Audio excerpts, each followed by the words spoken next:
Hey everyone, welcome back to my channel. So recently I asked you guys what video you would like me to post this week. And most of you said a chuletas recipe. So today I'm going to show you how to make Puerto Rican braised pork chops known as chuletas guisadas. So growing up, my mom would always accompany chuleta guisada with some mashed potato, which is what I did with mine. But of course, this goes well with white rice, yellow rice, arroz con salchicha, whatever you like. They're very delicious and very easy to make. So let's get into it. So to start, I have here about 1.5 pounds of some bone-in center-cut pork chops. I like my pork chops to have the bone in because it gives the broth a much richer flavor.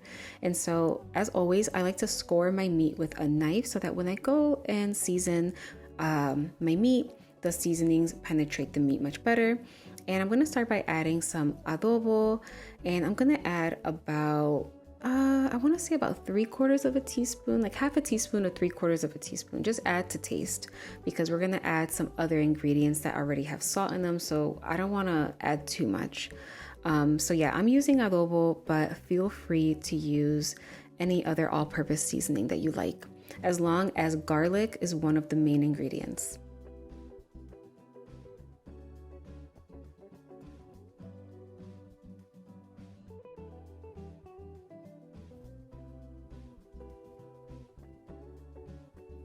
So yeah, I'm just gonna coat my pork chops with seasonings on both sides, and I'm not gonna do this in any particular order. You're gonna see I'm gonna be all over the place, but it doesn't matter in the end.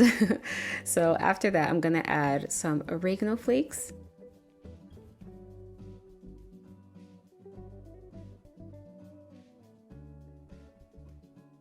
And for the oregano, I'm adding about half a teaspoon. I really love oregano, so as always, add to your taste.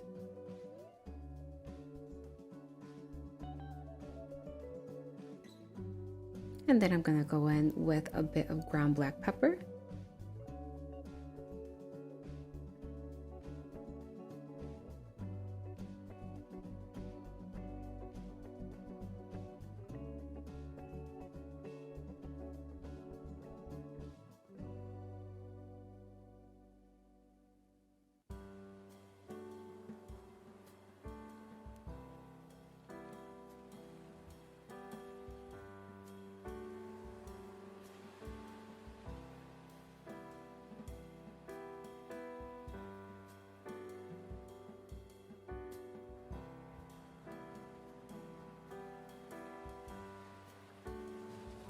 And of course, about 1.5 tablespoons of fresh homemade sofrito. And I'm gonna just as evenly as possible coat both sides of my pork chops.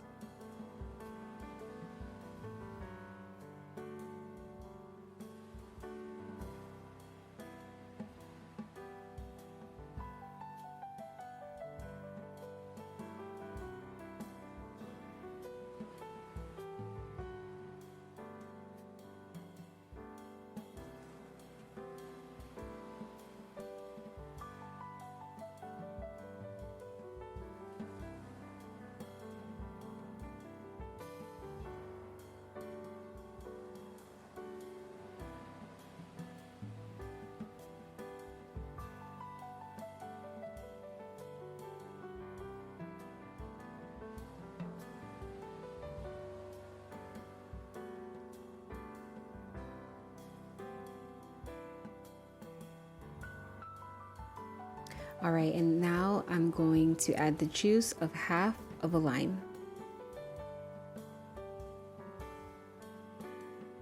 Why I didn't add the juice of the lime first before I added all of my seasonings, I don't know. But like I said, the order of everything does not matter because we're just gonna marinate this in the fridge for at least about 2 hours. So yeah, the order doesn't matter. But you know, as I'm watching me make this, I'm like, yeah, I should have done that first, but it's okay.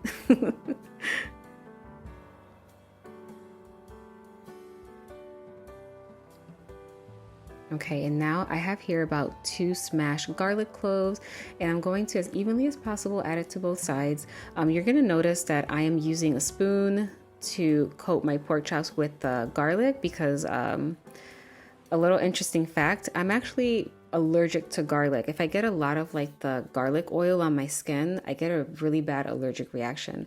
Thankfully, I can eat garlic just fine, but if I come in contact with it with my hands too much, yeah, I get like a really bad burning sensation on my hands. So if you're like me, please be careful. All right, so now that my pork chops are nice and super seasoned, I'm going to cover it in plastic wrap and leave it in the fridge for at least 2 hours to marinate.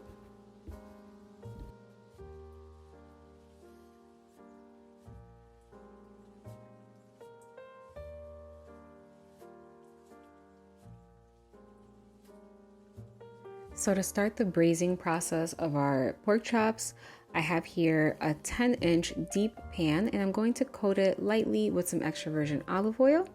And then I'm just going to throw in my pork chops with all of their seasonings right in. And the good thing about the way that I do this is I don't need to saute everything separately. I don't need to saute the sofrito and the garlic separately since it's already stuck onto the pork chops. I kind of saute the seasonings, plus I cook up the meat a little bit at the same time. Now, remember, I am not a professional chef. I do not know everything about everything. I'm just a regular home cook that loves cooking, and this is just what works for me. That's it. Everyone's going to have their own method and style of cooking.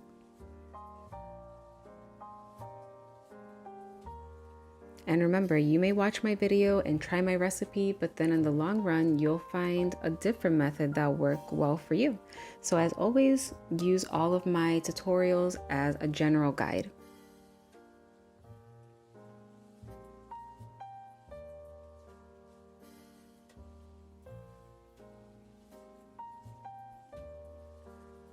All right, now I'm gonna throw in some peppers, some carrots, half of a white onion.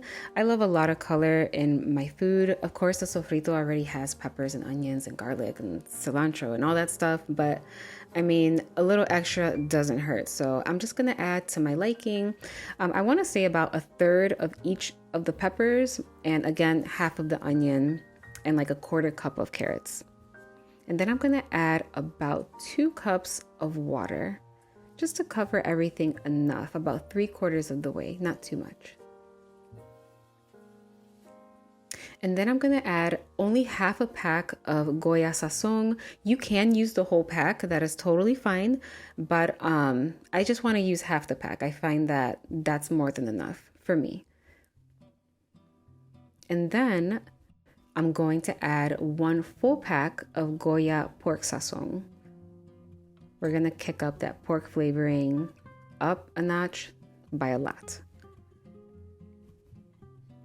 All right, then I'm just gonna mix everything as best as I can. And then I'm going to add a bit of tomato sauce. So here I'm adding about a 1/4 cup.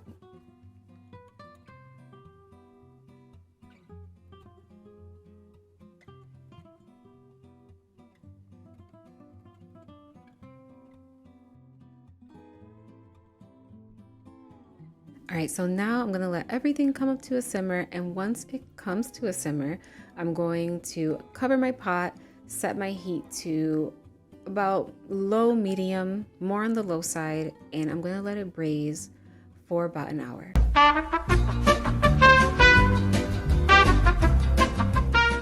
Okay, so it's been about an hour and my chuletas guisadas are looking and smelling fantastic.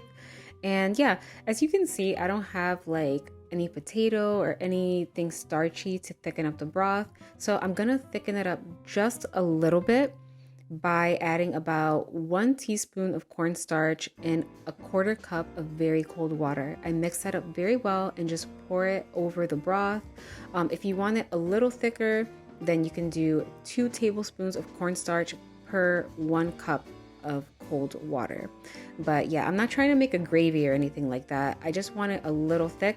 But again, if you want it thicker, just add a little more cornstarch, and I'll be sure to leave a note of that in the description box below along with the ingredients.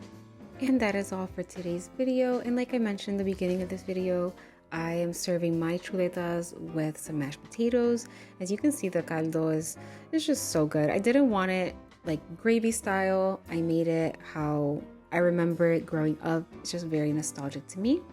So yeah, I hope you enjoyed this tutorial, and if you do, please do not forget to give this video a thumbs up, subscribe if you haven't already, and please hit that notification bell because a new video will be out every week. Until next time.